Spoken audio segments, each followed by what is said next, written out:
Vous écoutez Radio Diaspora Vision, la voix de la diaspora sénégalaise dans le monde. Chaque semaine sur les ondes de Radio Diaspora Vision, votre émission Carte sur table.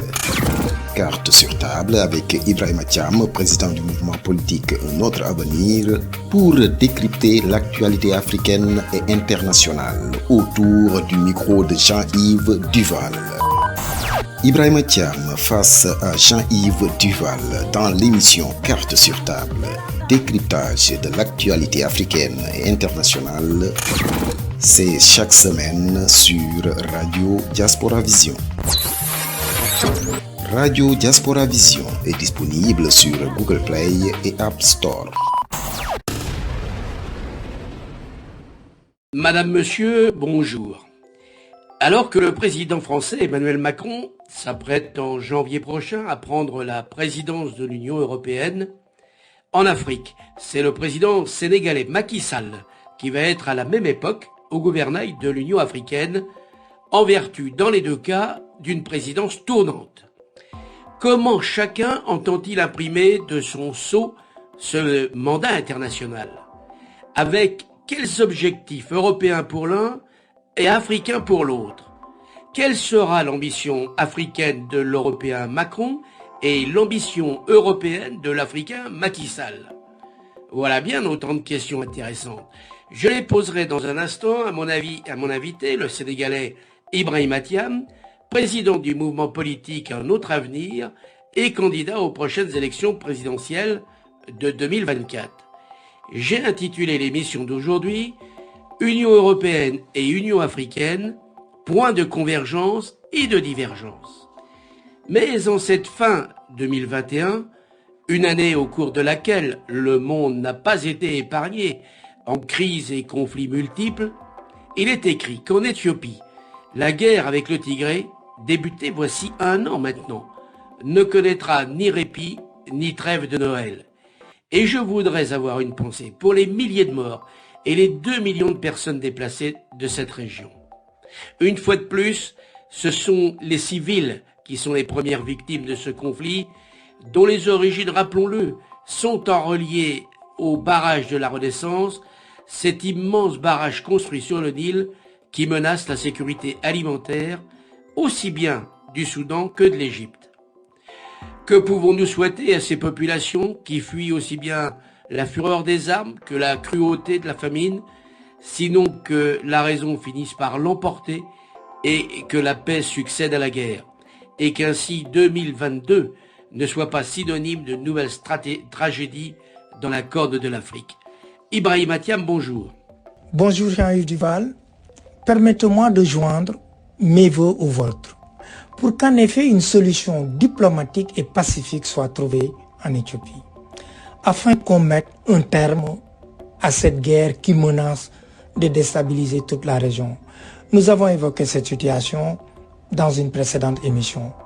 Force est de constater que la situation a plutôt empiré et c'est très inquiétant. Alors venons-en, si vous le voulez bien, à notre sujet d'aujourd'hui, entre présidence de l'Union européenne et présidence de l'Union africaine. Est-ce que le fait qu'un Français, l'actuel chef de l'État, soit le patron pour quelques mois de l'Union européenne est une bonne chose pour l'Afrique? Les bonnes relations entre les deux continents sont essentielles. Et c'est ce qui sera certainement affirmé par les participants du prochain sommet de l'Union européenne et de l'Union africaine. Ce sommet abordera forcément la question du financement de la politique africaine de l'Union européenne, mais inévitablement aussi la politique migratoire. Et ce sont là des talons d'Achille dans le cadre de la coopération entre les deux continents. Les meilleures intentions du monde ne suffisent pas. Il en va dans les rapports entre États comme dans un couple. L'amour est essentiel, mais les preuves d'amour sont encore plus importantes. Justement, on prête au président Macron de vouloir signer à cette occasion un nouveau traité de paix et d'amitié avec l'Afrique sur l'immigration. Ne craignez-vous pas que ce sujet sensible qui agite actuellement la classe politique française à la veille des élections présidentielles d'avril 2022, ne cannibalise en quelque sorte le programme du futur sommet européen Union africaine. C'est en effet un risque, tant ce sujet fait le lit des mouvements populistes européens. Il serait préférable plus tôt, mais peut-être est-ce un des objectifs d'Emmanuel Macron, que l'Europe mette en place au cours des prochains mois une politique ambitieuse d'appui au développement en faveur d'une croissance durable du continent africain. C'est le seul moyen pour stabiliser et fixer les populations sur le sol africain et éviter ainsi des exodes massifs vers le nord, en même temps que des drames effroyables comme nous en avons connu ces derniers mois, aussi bien dans la Manche qu'en Méditerranée. Un des candidats à la primaire des Républicains, le médecin Philippe Juvin, a été très clair à ce sujet. Cette aide au développement en Afrique est capitale, dit-il. Il n'est d'ailleurs pas le seul à le dire. D'autres voix en France vont dans le même sens. C'est non seulement une question de sagesse, d'intelligence du cœur, mais aussi une obligation politique pour éviter des mouvements migratoires de plus en plus importants. Je dirais même une submersion migratoire. Justement, d'après un récent rapport de la Banque mondiale, l'Afrique pourrait enregistrer plus de 100 millions de migrants climatiques internes au continent à l'horizon 2050. Il y a aussi les mobilités des populations rurales vers les zones urbaines, du fait que 80% des ménages ruraux n'ont toujours pas accès à l'électricité sur le continent. La situation n'est-elle pas, de ce point de vue, insoluble? Du moins, elle est très compliquée. La solution viendra peut-être de l'hydrogène, pour laquelle les États africains font preuve d'un grand volontarisme. Mais là encore, nous aurons besoin de la participation financière des bailleurs européens. Je veux espérer que la présidence française de l'Union européenne va donner une nouvelle et forte impulsion afin de nous aider à relever les immenses défis auxquels nous sommes confrontés sur le continent. Je n'oublie pas que parallèlement à votre engagement politique et à vos responsabilités dans l'opposition sénégalaise, vous êtes aussi secrétaire général de l'INSERM Sorbonne Paris Université. Or, actuellement, l'Afrique ne produit sur son sol que 1% des vaccins des maladies présentes sur place.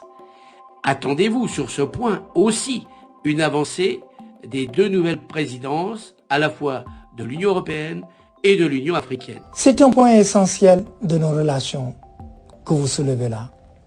Je le dis et le répète inlassablement.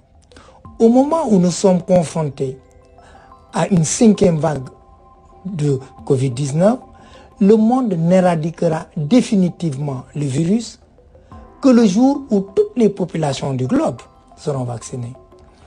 Nous voyons bien qu'aujourd'hui, le nouveau variant Omicron arrive d'Afrique australe. C'est dire que la vaccination en Afrique est non seulement une grande cause de santé publique pour les populations du continent, mais aussi le seul moyen de lutter efficacement contre la pandémie. Or, aujourd'hui, seulement 6% des populations africaines sont vaccinées. On est très loin des 80 à 90% de Français. Donc oui, pour répondre à votre question, j'attends beaucoup de ces deux nouvelles présidences pour faire progresser radicalement cette question. Un autre sujet essentiel mériterait d'être traité par Emmanuel Macron et Macky Sall. C'est celui des relations commerciales entre l'Europe et l'Afrique. Pour l'Europe, l'Afrique reste une part de marché à conquérir. Est-ce que la priorité des priorités n'est pas ou ne serait pas de repartir sur de nouvelles bases et d'établir une réelle relation de partenariat où chacun y trouve son compte? Là encore, vous avez raison, Jean-Yves Duval. Les mentalités sont difficiles et lentes à changer. Les bonnes volontés, les beaux discours ne suffisent pas pour faire progresser cette notion de partenariat gagnant.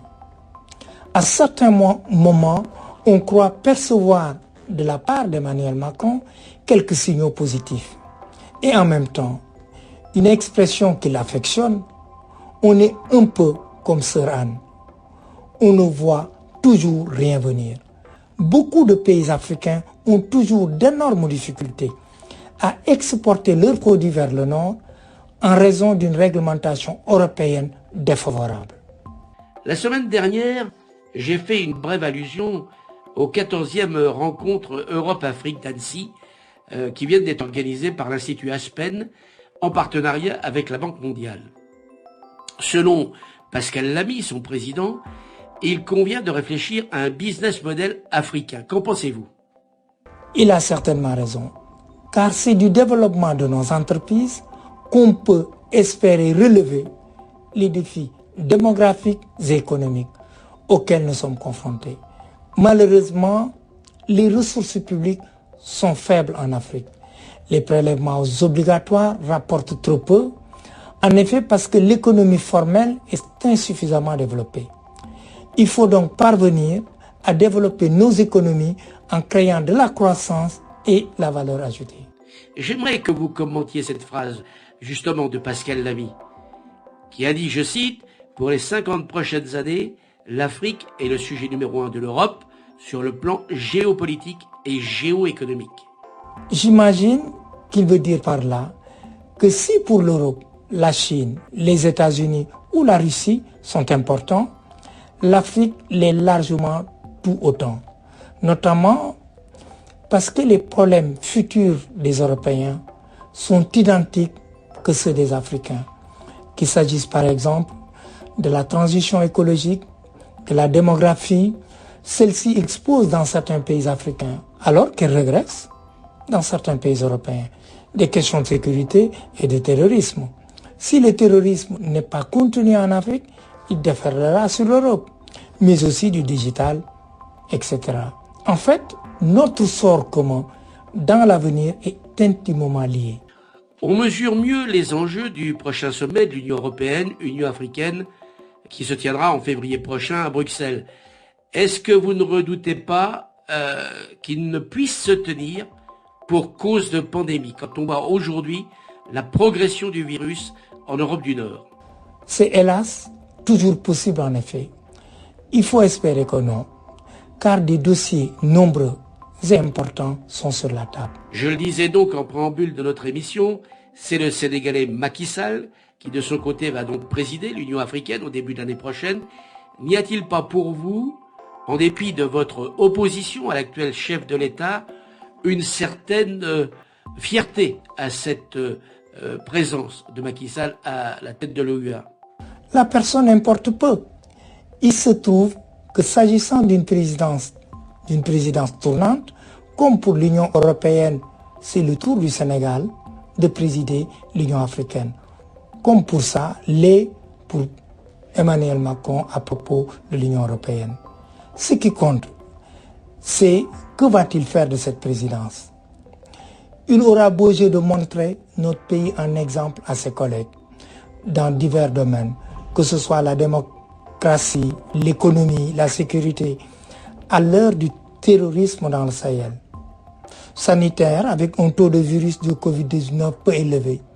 Mais toute cette stabilité n'est pas le fait de sa seule personne, mais aussi et surtout des 3 chefs d'État qui l'ont précédé, dont nous avons parlé dans notre dernière émission, à savoir Léopold Sédar Senghor, Abdou Diouf et Abdoulaye Wade.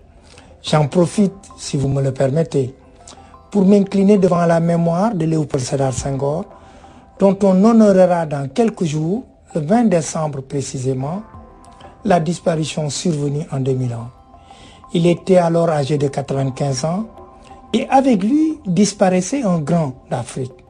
Premier Africain à décrocher l'agrégation de grammaire française et premier président du Sénégal indépendant. Avec lui, nous avons perdu un homme au prestige immense, à la culture encyclopédique, un homme aussi qui a toujours cherché à jeter des ponts entre l'Occident et ses racines africaines. En vous disant tout cela, vous comprenez que la comparaison n'est pas flatteuse pour Macky Sall.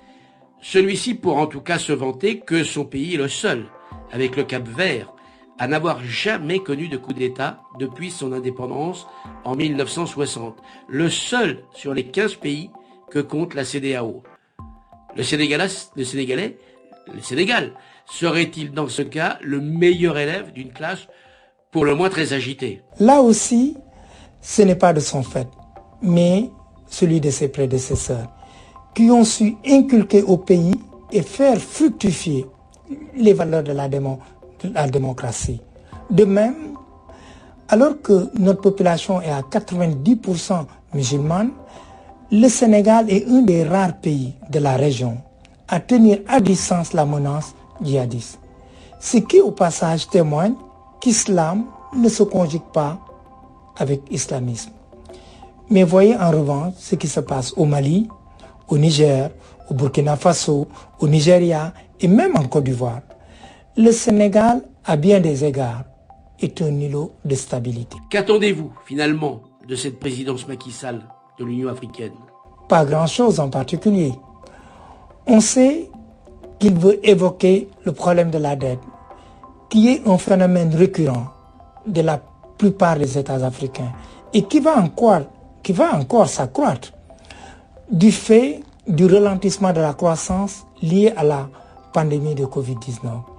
Il a aussi, semble-t-il, l'intention de parler de la Grande Muraille verte, censée lutter contre les effets du réchauffement climatique et la désertification, en reliant 11 pays du continent. Les mois qui viennent nous diront s'il a les moyens de ses ambitions et quelles traces il va laisser de son passage à la présidence de l'Union africaine. Je ne suis pas plus optimiste que cela, mais je vois avant tout l'image de mon pays qui, je l'espère, ne pas ressortir amoindri par cette expérience.